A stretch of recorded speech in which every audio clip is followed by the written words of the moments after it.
I'm Jeremy Scahill from Dropsite News. Thank you very much for joining us. We are going to be going in just a moment live to Deir al-Balah, Gaza, to be joined by our correspondent Abubaker Abed, one of the great, brave Palestinian journalists who has been forced into the position to be documenting the genocide of his own people. Before we go to Abubaker, just a brief update on what's happening right now. The Israeli state has started to engage in a massive bombardment of Gaza in the aftermath of the announcement that a quote-unquote ceasefire and exchange of captives deal has been signed. More than 80 Palestinians are confirmed to have been killed since this so-called ceasefire has been announced. Also, Abu Obaida, who is the spokesperson for Hamas's military wing, the Qassam brigades, has said that Israeli forces bombed a site in Gaza where one of the female Israeli soldiers that is being held in Gaza is. There's no word yet on whether that Israeli soldier has been killed, but Abu Obaida warned that if the Israelis continue to bomb, that their own captives could be killed. There is a lot to discuss. Benjamin Netanyahu, as he has done for so long, is now making allegations that Hamas is trying to change the terms of the deal at the 11th hour. But in reality, it's quite clear that it's Benjamin Netanyahu who is playing the games right now. I'm also joined by my colleague at Dropsite News, the journalist Sharif Abdel Kouddous. Sharif, thanks for being here. Thanks for having me, Jeremy. And yeah, certainly a day of celebration and mixed emotion in Gaza. We've been speaking to different journalists that have reported for Dropsite News and different parts of Gaza, and they've reported there's been a similar theme to what they've been talking about in terms of a moment of eruption of joy, but also coming to terms with the reality of what's happened over the past 15 months. And hoping that these next 3 days between the announcement of the ceasefire and the implementation, where Israel has typically ramped up its bombing and killing campaigns in Gaza, will pass. And, I've been getting voice notes from different reporters across from Gaza. And, one of the reporters, as you know, people who read Dropsite that we've worked with extremely closely is Abubaker Abed, who I've been communicating with for months now, and it's really a great honor to have him live now to speak with us. Let's go to Deir al-Balah now with Abubaker. Abubaker Abed, thanks so much for being with us. I know it's a very intense moment right now in Gaza. Yes, it really is. Thank you so much for having me as well. People always see, and also my family members now who always watch Abubaker say, how does he always manage to smile in the midst of all of this darkness? But Abubaker, let us know what has been happening the past 24 hours or so since this deal was announced. Yeah, so people yesterday went out in the streets to celebrate together because, after 14 months of pure horror, they are now ready to go back to their houses. But some of those who celebrated with us yesterday were killed during the past few hours because Israel, as Sharif said, ramped up its attacks, and particularly in central Gaza, also in the south, killing at least, we're talking about 80 people that have been killed over the course of the last day. And people are very afraid right now that this deal might be violated by the Israelis, like the things that happened with the Lebanon ceasefire. But they are still very anxiously waiting for Sunday, and they cannot really wait because it's been a very long time of pain, a very long time of suffering. But even here inside the hospital, a lot of casualties have been arriving in the hospital, and just the same scene every single day, the shattering scene, and people crying in pain, and funerals after funerals every single day, and this is what has been happening. We don't have any knowledge why Israel is particularly killing as many Palestinians as possible before this ceasefire gets underway on Sunday, but there's still a big hope that we will be rebuilding Gaza together, that people can really go back to their houses. But yes, Israel is just wreaking havoc everywhere inside Gaza, and we're hearing the news. Everyone is watching very closely, and they are very, very frightened of any move by the Israelis to, to sabotage this deal. And Abubaker, when you heard the news yesterday that a deal was announced, and we heard different different world leaders coming out and announcing the deal, what were your feelings when you heard this? Did you also have these mixed emotions? And what was your feeling at the time, 15 months into this genocidal assault? It was, to be honest with you, I had bittersweet feelings because that's never what we wanted. Gaza before October the 7th, people have to know that Gaza before October the 7th was occupied. Now we are getting back to the same Gaza, so nothing has changed, even to a lower level of what Gaza before October the 7th. We need to remind people that we are still being occupied, we're still being subjugated, we're still under the Israeli occupation, we don't have freedom, we don't have that much of dignity. We're still in a very tiny area of land inside Gaza. We're talking about less than 365 kilometers squared, kilometers squared, which is not, Gaza is known and has always been known that it is the most densely populated area in the world, with more than 2.5 people inside it. Now, it's a different story. For me, like, nothing has changed, but it's just a temporary relief from the horrors that we have been going through over the course of this genocide.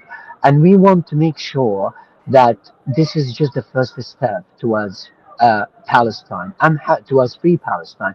And I'm really happy that people have now uh, much more knowledge about Palestine, because in the past, before this genocide started, they were not aware of what Gaza was about, of what Palestine is about. So there's a great shift in people's knowledge and people's awareness of the Palestinian cause right now. So I have a lot of hope that things will change and the dismantling of the Israeli state will be very imminent, inshallah, and that people know now that the Palestinians are the oppressed people and the Israelis, particularly the Zionists, are the oppressors. So this is the equation that we want to tell people. So we will fight till the end.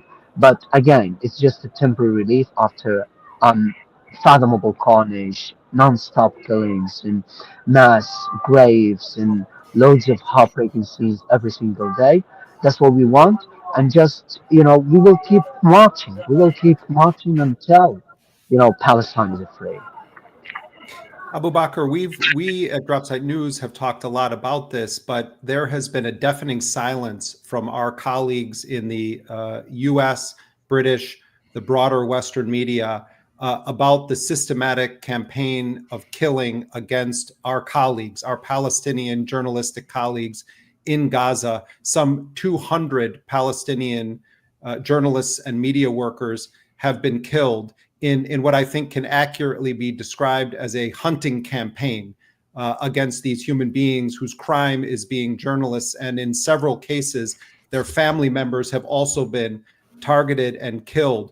You recently spoke alongside some of your colleagues in Gaza about this lack of solidarity from international journalists, from Western journalists, to stand up and speak out over this crime that is being committed against journalism and journalists in Gaza. Talk for a moment about what it has been like for you. And people should know you've just recently turned 22 years old. You are a very young man. You were an up-and-coming sports journalist in Gaza who has been forced to now cover this genocide being waged against your own people. Share with people the experience, if you can, of what it has been like to not just be a resident of Gaza enduring this, but to also be documenting it for all the world to see. Well, I've honestly been very much disappointed since the start of this genocide, because I've always been told that the world cares about human rights and cares about every single human in the world. I've been very much, closely following the reporting of Western journalists, particularly when we talk about the BBC, CNN, New York Times, The Guardian, and other media outlets. Every time I read the headlines, not digging deep into what they have written inside these articles, I was left frustrated, and I was left with deep anguish in my heart, like why they are writing such kind of things inside the article, trying to justify the mass murder of people inside Gaza, of my people.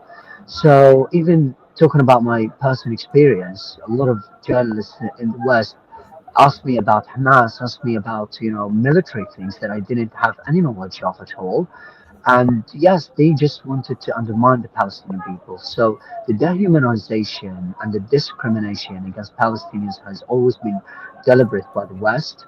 But the majority of the West, the vast majority of the West, not saying the whole West, and I was just like thinking about it all the way that even when it meant to be, even right now, the drones are wasn't very intensely overhead, and documenting it. Like I refuse to call myself a journalist, just more than a genocide documenter, because I've been through all this genocide. I've been through this level, this scale of barbarism and brutality over the past 14 months. We didn't have to rest, and just to do our work was a very, very arduous journey. We don't have that much accessibility to all things that we can, and unfortunately we don't have internet connection. We don't have, we are through starvation, we are through a lot of things at the same time, but we are still reporting until the very last moment, until now, just to tell people the truth. And you can see that the vast majority of the Gazan journalists are young people, because most of the Gazan population are young and probably are under 30 years old. When you look at them, and we need to remind people at the same time that this is not the first war. It's been the fifth war. This is not the first of its kind. This has been the fifth time. But our voices have always been suppressed. Our dreams have always been shattered because we are Palestinians, because simply we are Palestinians. So I hope, personally speaking about myself, that's why it was important to call out the hypocrisy of the Western coverage, the Western media coverage. That's why it's always important to say the truth, no matter what it costs. And from here, many smear campaigns were run against me, not from the start of this genocide, not only over the past weeks or since we did the press briefing, and we are still targeted, we are still being attacked, and there are still many smear campaigns against everyone here inside Gaza. And we could see the systematic targeting of Palestinian journalists inside the besieged territory. But no one stood with us, just a few journalists.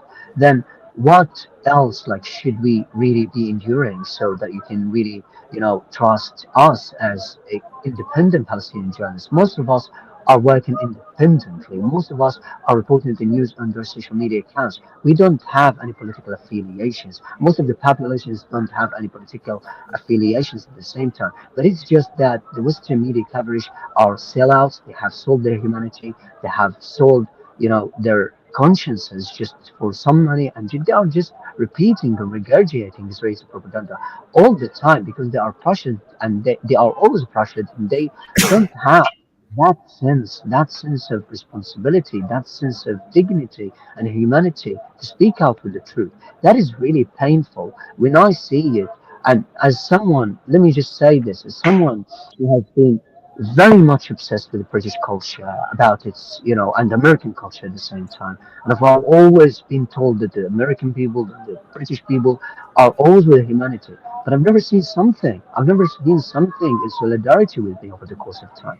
I'm just 22 years old. I was 20 when this war started. I'm still 22 years old. 2 years without anything. 2 years without education. 2 years without any proper medications. 2 years without seeing my uncles, without even grieving the loss of my family members, my aunt's family, who was wiped out, entirely wiped out. 2 years without having even the least things. People have to know that we are humans. Even the least things like, I'm someone who loves, particular types of vegetable, particular types of fruits like strawberry or okra. Now, I don't have these things. I never had them. Yeah, it's my right. It's my human right to have these things. But now, the basic human rights that all people around the world have become fantasy for us, have become dreams for us. I can tell you from here that I've always been dreaming of food. This is something not to be shying away from. No, because I'm a human in the end. And that's why I'm really, this ceasefire is long awaited for every single one here trapped in the besieged enclave. For me and for every child who has been deprived of their very little things, such eggs. I've always been hearing my nephews and nieces just crying for eggs, crying for chocolate, crying for biscuits and cookies and this kind of stuff. So I want to get back to all of these things, to the little details that I was deprived of. But again, this is not just about returning to what Gaza was before October the 7th, but it's just more about that I want to see Jerusalem. I want to see not only Jerusalem, just different parts of my homeland. I'm still a refugee inside Deir. The ceasefire is not securing a return to my original hometown, which is Beit Dwas, which is near Al-Quds, which is near Jerusalem. It hasn't secured that. So I'm not going to be fooled by such a so-called ceasefire. I'm going to fly to see my homeland, and whether what it means, I'll give it all until I make sure that I'm going to return to the hometown of my grandparents who were expelled by the Zionist entity in the Nakba in 1948. And Abubaker, you're speaking to us from Deir al-Balah. This is in central Gaza city where you're from. It's become one of the most concentrated areas of displaced Palestinians. Nearly the entire population of Gaza has been displaced, many people multiple times. And according to the ceasefire deal, the text of it, on day 7, so a week into Sunday, people will be able to start returning north, first along Rashid Street, then on day 22 via Salah ad-Din Street. I know it's only been less than 24 hours since this deal was announced, but do you get a sense from people in the area in Deir al-Balah who have been displaced there from the north that they are looking to go back north once the ceasefire deal goes through? People, they are really desperate for it, Sharif, to be honest. But at the same time, what I can tell you that there's also a sense of fear and panic that the Israelis will come back to conquer those northern parts, and they will continue ethnically cleansing them just one more time when they get the hostages back, because people are talking about the Israeli hostages all the time. And they're talking about that Israel might take the hostages back, and that's what their military objective is, and then they will resume the genocide in Gaza. There's been always a deliberate act of, conquering the entire Palestinian territories without leaving any single inch for Palestinians. So they are so much intimidated by this. But additionally, in addition to that, people are telling themselves, and I could hear from them, like, what are we returning to? There is no sign of our houses. A lot of people have told me that we've been seeing the footage coming out or emerging from our neighborhoods. There are no neighborhoods. A lot of residential blocks have been erased off the face of the earth. A lot of residential squares have been erased. A lot of buildings have been flattened, have been leveled up to the ground. So they are asking themselves, what are we returning to? And you can see that the rebuilding of Gaza will take place in the third phase. So that is after around 85 days, probably. So they are going to wait for 85 days in dilapidated shelters, in containers. So this is not a life. The pressure or the efforts, international efforts, must be intensified to make sure and secure that Gazans will return to their houses. We haven't got any crystal clear details about where Gazans, what the future for us, especially for those internally displaced people, will be like. So this is the main problem. This is the obstacle that needs to be ironed out right now. But no one is talking about that. So it's just a ceasefire, and there are still news that the UN will be in, that Egypt and Qatar will mediate to arrange this sort of process inside Gaza. But until now, the people of Gaza have not determined their future, do not have the ability to determine or to decide what the future will be like, what the next day will be like for them. So this is the huge problem that they are now facing. What are we returning to? What will our will be like? A lot of people are saying here, Sharif and Jeremy, that okay, I will go back to the north, I will rebuild again. Then 3 years, and Israel will violate the permanent ceasefire, and then it's a war again. Then my house is going to be destroyed again. No, a lot of people here. I'm talking about a vastly huge part of the population, particularly the younger generations. They are thinking about leaving Gaza because they know that they have been fooled all the time by the so-called international community that there will be permanent peace, that their rights will be secured, will be guaranteed. But all of that has not. All of that has just been a mere facade and just a joke, a absolutely sick joke for us that we really trusted and believed the so-called international laws and the so-called humanity and they claim the humanity of the world. So it's a pang in the heart to believe what they have been telling us. That's why a lot of people are thinking about how their futures are going to be like. We are still connected with the land. That doesn't mean that we want to leave the land. But as long as we don't have the decision, we don't have the freedom and the latitude to decide who we are going to be in the next few days, apart from the political context, then what is the objective? Palestinians are asking themselves, what is the objective to stay in Gaza when Israel is going to wage another war and another genocide, and the same scenario is going to be repeated all over the course of time, all over again and again and again. So we need to tell people, demand everyone who's responsible, those who have brokered the deal to this ceasefire deal with so many details in, we want to make sure that we are going to be the deciders and the decision makers, that our life is going to be our life. Our lives are not going to be something that you can control. And that's what we want to tell people.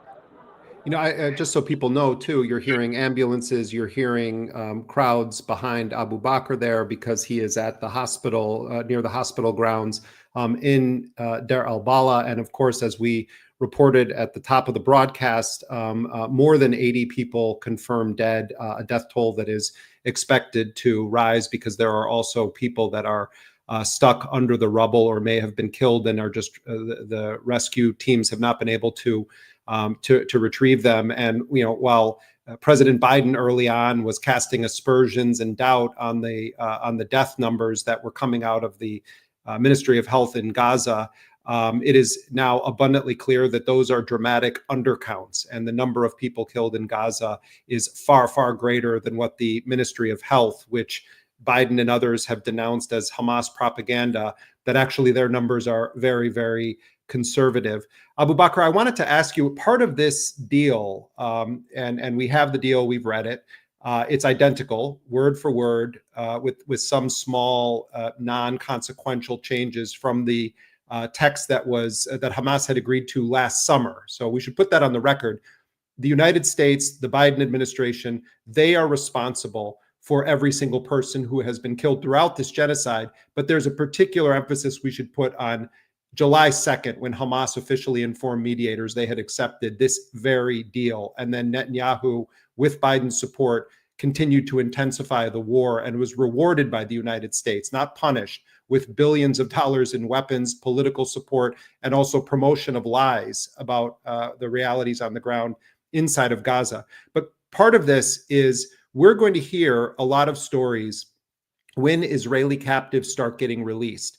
And if you read the Israeli news, most major news organizations have special sections of their websites where they tell the story, the individual story of each Israeli or international citizen that was taken on October 7th back to Gaza. There are documentaries produced about them. People know their first name. Their posters are everywhere. But on the Palestinian side, there are more than 10,000 Palestinians. And many Palestinians view those people as hostages. And hundreds of those people are children or minors. And some of those people are sick and ill and in need of medical treatment. And some of them are political prisoners who are there because they dared to resist a colonial apartheid state. And yet we don't hear talk of that part of this.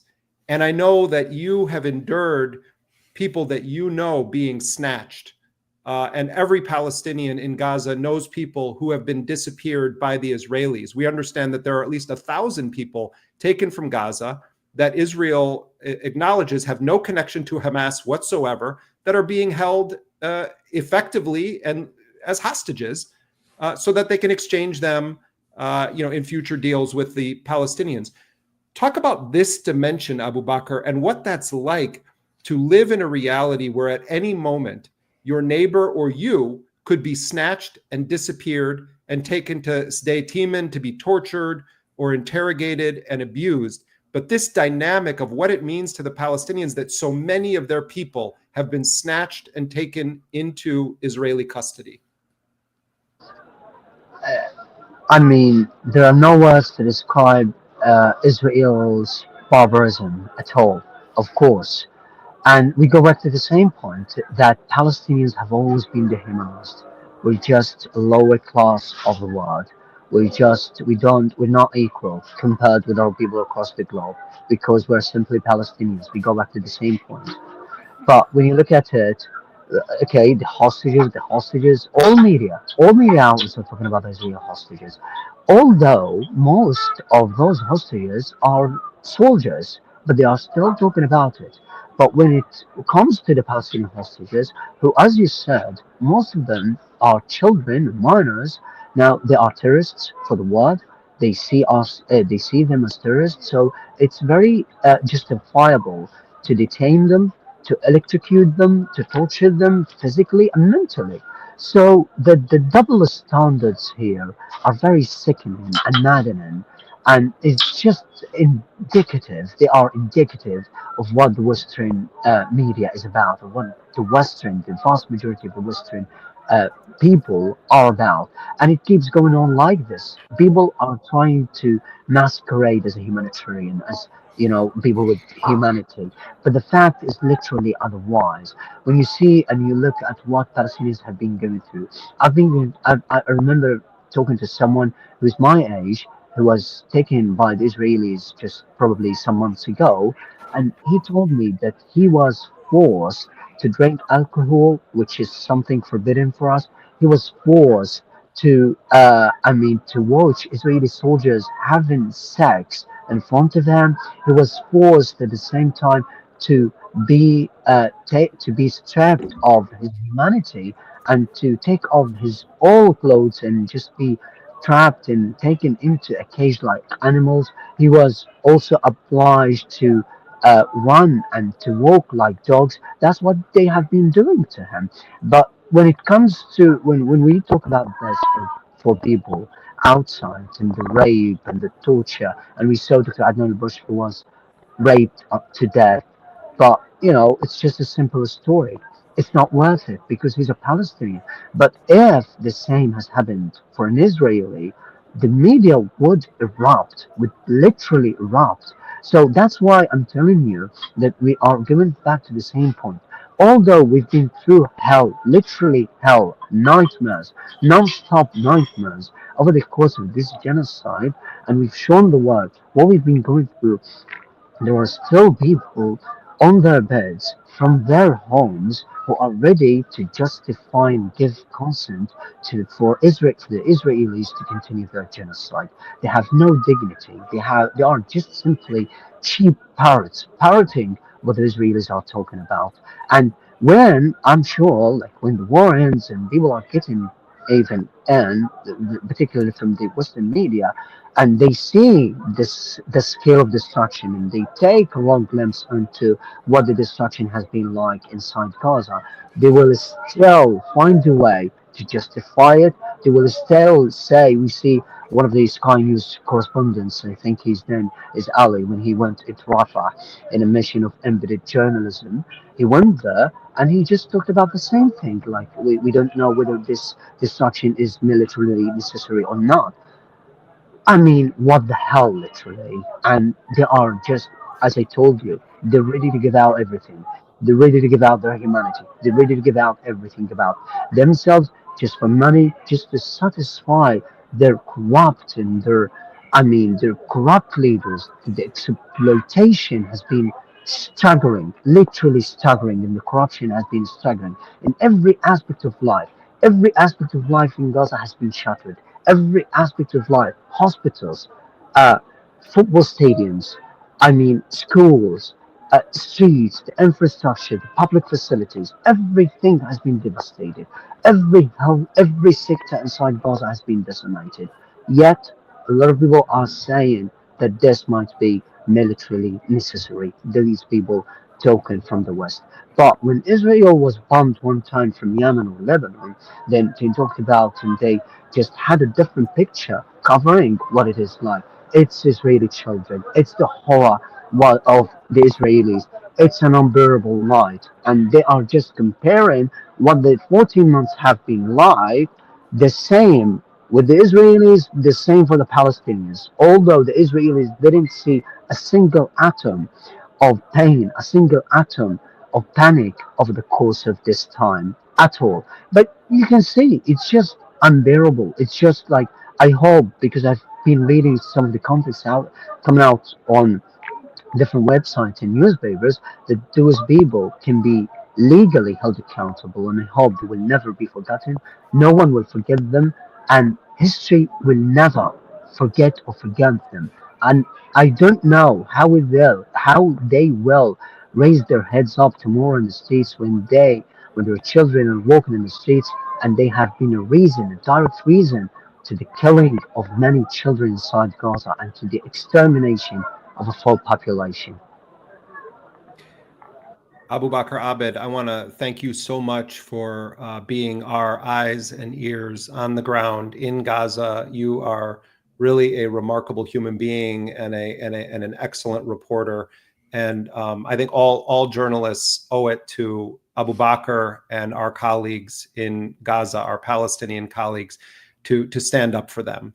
And I'm never going to stop repeating this, that it's been the most shameful episode that I've seen in all of my years in journalism, that so many of our colleagues have just refused to stand up and defend our Palestinian colleagues, or to hire them, or to publish their work, or to interview them.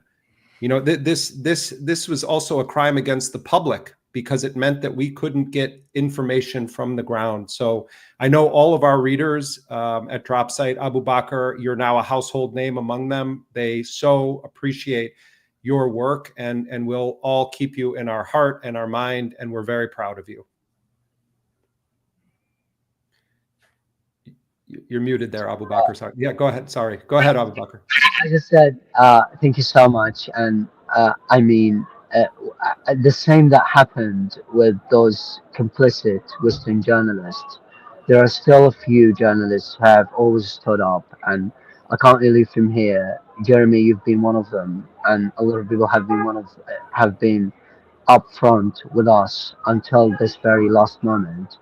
And we don't know why this is happening, but you have to know that for 76 years it's not been our plight only, but this has been the plight of our grandparents and the fathers of our grandparents, our parents, and now our and the next generation, and the next generations, and the next generations. So we need to make sure that those people who have always longing for free Palestine, their dreams will become true, either by fighting with the truth and standing with the truth, or by finding another solution. It's their right to feel freedom inside their occupied homeland that must be free very, very soon. And thank you so much for everyone. Thank you, Abubaker, and stay safe. And we'll look forward to more of your dispatches. Also, Sharif Abdel Kouddous, my colleague at Dropsite, who coordinates our coverage of Palestine and the broader Middle East. Thank you as well. And that does it for this special broadcast from Dropsite News. As I said, we're going to try to continue doing these as news breaks, as developments occur. If you want to support our work, you can go to dropsitenews.com. If you have the funds to do it, please become a paid subscriber. If not, don't worry. We don't put anything behind the paywall. We ask our paid subscribers to do it on the honor system to help support this independent news organization. On behalf of all of our colleagues at Dropsite News, I want to thank you so much for joining us. I'm Jeremy Scahill. See you at dropsitenews.com.